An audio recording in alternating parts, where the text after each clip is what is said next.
안녕하세요 고등부 여러분, 드디어 2021년 새해가 밝았습니다. 우리에게 새로운 한 해를 허락하신 하나님께 또 감사의 기도 제목을 가지고 나아가기를 원합니다. 새해를 맞이하여서 두 가지 광고를 드리기 원하는데요. 첫 번째는요, 2021년 새해를 맞이하여 또 고등부표도 새로워졌습니다. 바로 외침 그리고 회복이라는 주제인데요. 우리가 언제 어디서든지 삶의 중심에서 하나님의 말씀을 외침으로 다시 한번 회복을 경험하는, 또 일상의 회복을 경험하는 우리 모든 고등부가 되기를 소망합니다. 두 번째는요, 바로 이 시즌이 오면은 항상 중등부에서 고등부로 올라오게 되는 새로운 우리 신입생 학생들이 있습니다. 우리 박수로 환영합니다. 오늘부터 우리 신입생 학생들과 함께 고등부에서 함께 예배드리게 될 텐데요. 고등부는 어떻게 예배드리는지 또 무엇을 하는지에 대해 전사님과 함께 1월 9일 토요일날 이 줌으로 신입생 오리엔테이션을 갖기를 원합니다. 간단한 게임과 또 소개가 있으니 우리 모든 신입생 학생들은 1월 9일 토요일날 우리 전사님과 함께 신입생 오리엔테이션을 갖기를 원합니다. 우리에게 오늘 주시는 말씀을 통해서 우리가 또 한 주간을 살아내기를 원하는데요. 우리에게 주시는 그 사랑, 또 우리 주시는 그 은혜, 우리가 이것을 느끼면서 또 2021년 하나님과 동행하며 또 사랑의 발걸음을 한 발자국 내딛는 우리 모든 고등부가 되기를 소망합니다. 우리 그러한 믿음으로 우리 그 다음 시간으로 넘어가도록 하겠습니다. 대답하여 이르되 내 마음을 다하며 목숨을 다하며 힘을 다하며 뜻을 다하여 주 너의 하나님을 사랑하고 또한 내 이웃을 내 자신같이 사랑하라 하였나이다. 미국 프로야구에서 현존하는 최고의 투수 중 한 명인 클레이튼 커쇼라는 선수가 있습니다.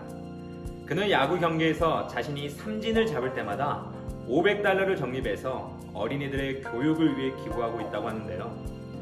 이렇게 사랑이라는 것을 몸소 실천으로 보여주는 그의 선한 영향력은 야구장과 종교를 넘어서 많은 사람들에게 퍼졌습니다.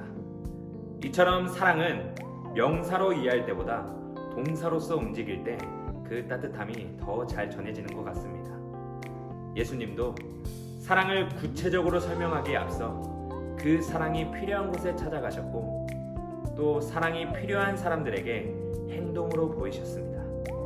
그리고 그 사랑의 의미가 무엇인지 오늘 우리에게 말씀하고 계십니다. 오늘 말씀에서는 한 율법교사가 등장하게 됩니다. 그리고 그 율법교사가 예수님께 나와 한 가지 질문을 합니다. 선생님, 내가 무엇을 해야 영생을 얻겠습니까? 예수님은 그 질문이 자신을 시험하려고 던진 질문임을 아셨고 도리어 그가 가장 자신 있는 율법에서 답을 해보라고 역으로 문제를 내시지요. 그러자 율법교사는 신명기의 말씀을 들어 이렇게 대답합니다. 내 마음을 다하며 목숨을 다하며 힘을 다하며 뜻을 다하여 주 너의 하나님을 사랑하고 또한 내 이웃을 내 자신같이 사랑하라. 이 대답에 예수님께서는 지금 말한 그대로 행하면 된다고 말씀하시죠. 이런 예수님의 대답에 율법교사는 질 수 없었던지 이번에는 내 진정한 이웃은 누구입니까? 라고 예수님께 대묻습니다. 그는 하나님을 사랑하는 것은 누구보다도 이미 잘 알고 있기에 진짜 이웃이 누구인지 정해주면 역시 가서 잘 해낼 것이라고 믿었습니다. 결국 자신을 자랑하기 위한 질문이었던 거죠. 그러한 율법교사를 향해 예수님은 오늘 말씀에서 선한 사마리아인의 비유를 얘기해 주십니다. 그리고 이 비유의 말씀을 통해 진정한 이웃이 누구인지 그리고 진정한 사랑이라는 것이 무엇인지에 대해 알려주십니다. 예수님의 비유는 강도를 만난 한 사람의 사고로 시작합니다. 그 사람은 예루살렘에서 여리고로 가던 중에 강도를 만나게 되어 가진 것을 다 빼앗기고 거의 죽게 될 지경이었습니다. 그런데 마침 어떤 제사장이 그 길을 내려가다가 강도당한 사람을 보게 됩니다. 하지만 당시 율법의 피를 만지는 것은 부정하다고 여겼기에 그 피를 만지게 되면 자신의 제사장의 신분에 피해가 있을까요? 모른 척하고 그냥 지나치게 됩니다. 뒤이어 레위 사람이 등장합니다. 하지만 이 레위 사람도 제사장과 마찬가지로 율법에 민감한 사람이었기에 그 사람을 피하여 지나갑니다. 그러나 마지막 사마리아 사람은 조금 달랐습니다. 같은 상황에서 강도를 당한 사람을 보고 긍휼한 마음으로 상처를 싸매어 주기 시작합니다. 그리고 인근 여관 주인에게 데리고 가서 자신이 비용을 지불하고 돌봐달라고 요청까지 하게 됩니다. 게다가 나중에 다시 돌아왔을 때 부족하면 그 추가 비용도 지불하겠다고 하며 끝까지 돌보겠다는 의지를 보여줍니다. 제사장과 레위 사람은 당시 이스라엘에서 존경받는 사회적 지위가 높은 사람들이었습니다. 마치 지금 질문하고 있는 율법학자처럼 말이죠. 그러나 그들은 모두 한결같이 도움이 필요한 이웃을 눈앞에 두고도 피해갔습니다. 하지만 그런 유대인들에게 심한 차별과 편견의 대상이었던 이 사마리아 사람은 그 상황에서 지체 없이 자기의 일을 미루고 자신의 가진 것과 마음을 다해 그 강도당한 사람을 돌봐주었습니다. 그리고 예수님은 이 비유 끝에 진정한 이웃이 누구인지 질문했던 율법학자에게 되묻습니다. 누가 강도 만난 자의 이웃이 되겠느냐? 사랑이란 것은 내가 주고 싶은 대상에게만 주려고 할 때가 많습니다.